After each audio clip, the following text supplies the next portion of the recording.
இதன் தொடர்ச்சியாக நாம் தமிழ் கட்சியினுடைய தலைமை ஒருங்கிணைப்பாளர் சீமான் வேட்புமனு தாக்கல் செய்யக்கூடிய நேரலை காட்சிகளும் வந்து கொண்டிருக்கின்றது. ஏனென்றால் இன்றைய நாள் முதல் கட்டமாக இன்று முதல் 6ஆம் தேதி ஏப்ரல் 6 வரை வேட்புமனு தாக்கல் நடைபெறக்கூடிய சூழ்நிலையில் 8 நாட்கள் இருந்தாலும் கூட 4 நாட்கள் விடுமுறை எல்லாம் போக வெறும் 4 நாட்கள் மட்டுமே இருக்கின்றது. அதனால் இன்றைய நாள் முதல் நாளில் மிக முக்கியமாக ஒவ்வொரு கட்சியினுடைய முதலமைச்சர் வேட்பாளர்கள் தாக்கல் செய்யக்கூடிய வேட்புமனுக்களை பார்த்து வருகின்றோம். அதில் முதற்கட்டமாக கொளத்தூர் தொகுதியில் முதலமைச்சர் மு க ஸ்டாலின் வேட்புமனு தாக்கல் செய்தார். அதைத் தொடர்ந்து பெரம்பலூர் தொகுதியில் தாவேகாவினுடைய முதலமைச்சர் வேட்பாளராக இருக்கக்கூடிய விஜய் வேட்புமனு தாக்கல் செய்தார். தற்போது சிவகங்கை மாவட்டம் காரைக்குடியில் நாம் தமிழ் கட்சியின் தலைமை ஒருங்கிணைப்பாளர் சீமான், நாம் தமிழ் கட்சியினுடைய முதலமைச்சர் வேட்பாளராக இருக்கக்கூடிய சீமான் வேட்புமனு தாக்கல் செய்யக்கூடிய காட்சியை நாம் பார்த்துக் கொண்டிருக்கிறோம். அருகில் நாம் தமிழ் கட்சியினுடைய முக்கிய நிர்வாகிகள் மற்றும் அவருடைய மனைவி உள்ளிட்டோர் அங்கு இருக்கின்றார்கள்.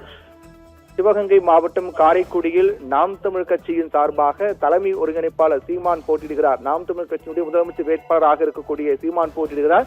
அதற்கான வேட்பு மனுவை அவர் தாக்கல் செய்து வரக்கூடிய நேரலை பார்க்கின்றோம். இப்படியாக வேட்புமனு தாக்கல் தொடங்கிய முதல் நாளிலே மிக முக்கியமான நிர்வாகிகள் தலைவர்களும் வேட்புமனு தாக்கல் செய்து வருகிறார்கள். நாம் தமிழ் கட்சி பொறுத்தவரை காரைக்குடி தொகுதி மிக முக்கிய தொகுதியாக மாறி இருக்கின்றது. அங்கு நாம் தமிழ் சார்பாக தலைமை ஒருங்கிணைப்பாளர் சீமான் களம் காண்கின்றார். திமுக கூட்டணியில் காங்கிரசுக்கு அங்கு தொகுதி ஒதுக்கப்பட்டக்கூடிய சூழ்நிலையில் அங்கு காங்கிரஸ் போட்டியிடுகிறது. அதே போன்று அமமுக என்டிஏ கூட்டணியில் அமமுக அங்கு போட்டியிடுகிறது. தாவேகா தரப்பில் பிரபு அங்கு வேட்பாளராக போட்டியிடுகிறார். இப்படியாக இருக்கக்கூடிய சூழ்நிலையில் நாம் தமிழ் கட்சியினுடைய தலைமை ஒருங்கிணைப்பாளர் சீமானும் வேட்பு மனுவை தாக்கல் செய்திருக்கிறார். தொடர்ந்து அந்த நேரலையை நாம் பார்த்துக் கொண்டிருக்கின்றோம்.